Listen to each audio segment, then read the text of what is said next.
This was an enormous win for schools in Southeast Baton Rouge. Unlike last year, our two pieces of legislation were not tied together. That means last year when one bill died, both bills died. That didn't happen this year. The Southeast Baton Rouge Community School District has been created. It will be signed by the governor, and that is an enormous win. The only thing that's left is the funding mechanism for this district, and that's where the options come into play. I'm going to let Senator White and Norman Brown talk specifically about what those options are. Two of those options could be rerunning the constitutional amendment to fund this district. Another option could be incorporating the area of Southeast Baton Rouge and South Baton Rouge. It's now my pleasure, my distinct pleasure, to introduce two people who have worked tirelessly on this for the last 2 years. That's Senator White and Norman Brown. Norman can come up.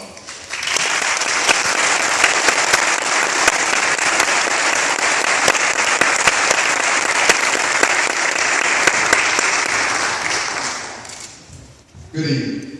I am Norman Brown. I am president of Local Schools for Local Children. And like Lionel said, I can't be more thrilled to stand in front of you this evening and talk about the big win. This isn't my win. This isn't my board's win. This is your win. Something that many of you sitting in this audience work very hard for. And you did it for one reason: our children. You know, we've said it over and over and over. The quality of education in Baton Rouge is not there. The East Spanish Parish school system has failed our children for over 30 years. They try to talk about the minimum gains that they had in the previous years, and they did. They went from 54 in the state to 55. They continue to address certain segments of our children's population, but not all the population.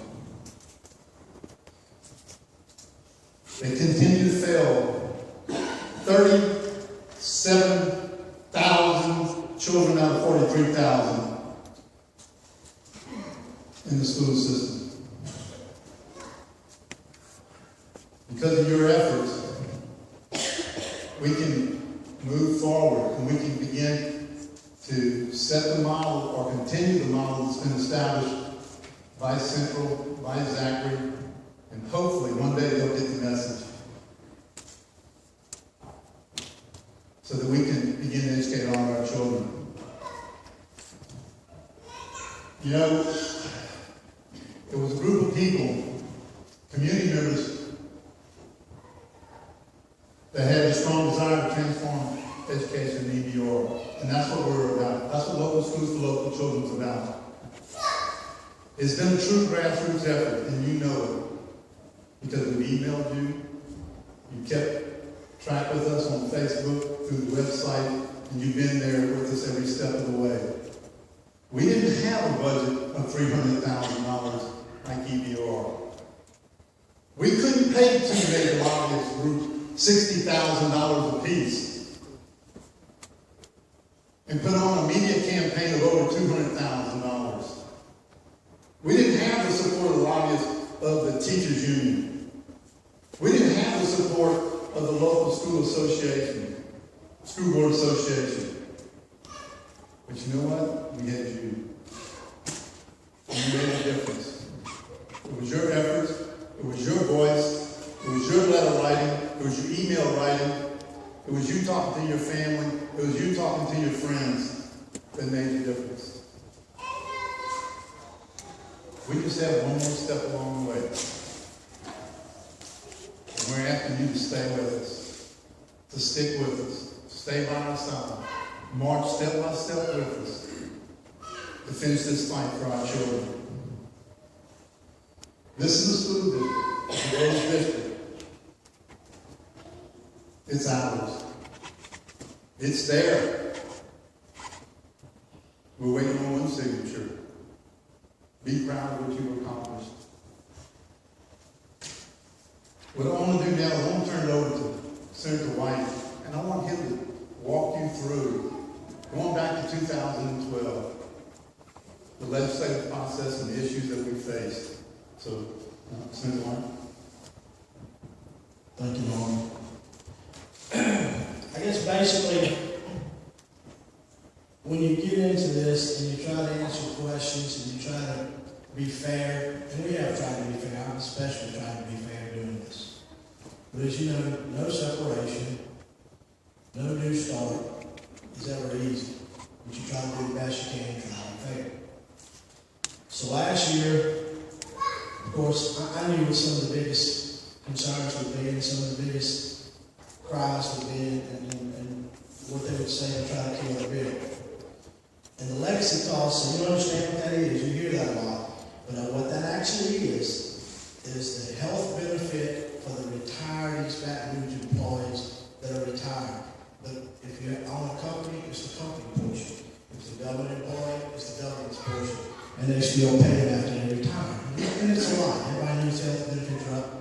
So, Dr. Richardson, the Congress from LSU, had done a study several years ago, and last year I asked them to have it redone and updated. Before that, they kind of tasked me with trying to figure out, the chamber and some other business folks around East Baton Rouge Parish, what we could do. And I came up with what I thought was regions of this parish that could live together, work community, and were identifiable areas. But I came up with Southeast Baton Rouge exactly like that. South Baton Rouge, exactly like below the interstate going to the river. Mid-City, from the Avett River to the Mississippi River downtown, and North Baton Rouge. Everybody knows those identifiable areas of this parish. But I spent about a week and a half doing it and pulling numbers and looking at it, and that's when I found they'd already done a study. I can tell you they'd already done a study. It's not rocket science, but it just wasn't updated.